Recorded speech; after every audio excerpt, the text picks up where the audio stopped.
Hi, I'm Matt Brown. I'm from the MAMO podcast, the show about movies and popular culture, and I'm on the substream with a review of The Eagle.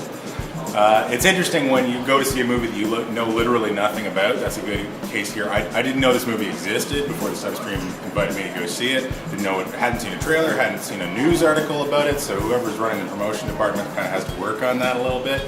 I guess it's a wilderness adventure story set in the 2nd century AD. I thought I was going in for like a Roman adventure, sword and sandals kind of thing, but it's not really what it is, even though it is set in that time period. I didn't know anything about the movie, and I have to say probably the movie doesn't need to exist.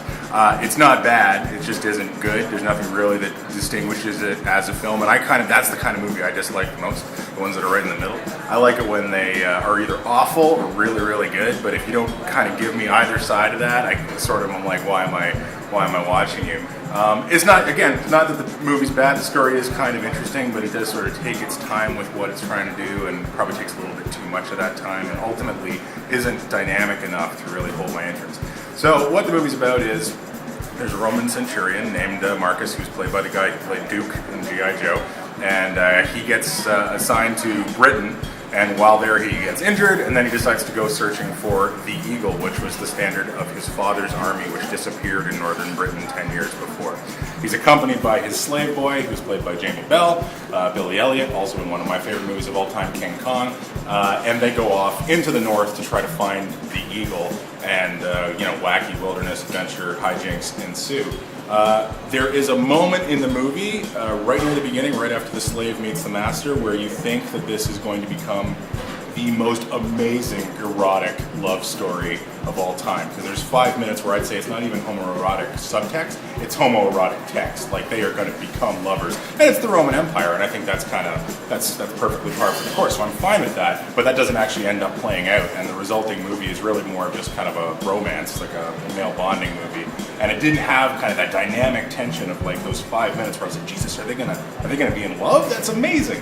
So the rest of the film sort of plays out the way you expect it would. It's very grim, I would say even dull. It takes itself probably a little bit too seriously, and like I said, it is also a bit too long. There's a half an hour probably at the beginning of the movie that I'd argue does not actually need to be there, because it's really just a backstory that sets up where this main character comes from and why he's injured and why he can't be a soldier in his own right and so forth. But I'm like, you could get that done in a couple lines of dialogue right at the beginning of your setup, and we don't actually need to watch all of that. The two lead characters are good. I like Jamie Bell a lot. I actually like Channing Tatum more having seen this than I did after G.I. Joe. I think they're both actors with a lot of potential, but this script doesn't give them an enormous amount to do beyond what you would expect. And there's also some logical gaps as the story goes along. There are points where I'm like, someone should be dead by now. Someone should be trying to kill somebody, and nobody is, and it just, it didn't really get there. So on the whole, the film did not hold my interest, and I cannot say go see it, but then again, if you're like me, you probably don't even know it exists, so you know what, don't worry about it, just let your ignorance be. Once again, I'm Matt Brown from MAMO on thesubstream.com, and talk to you guys next time.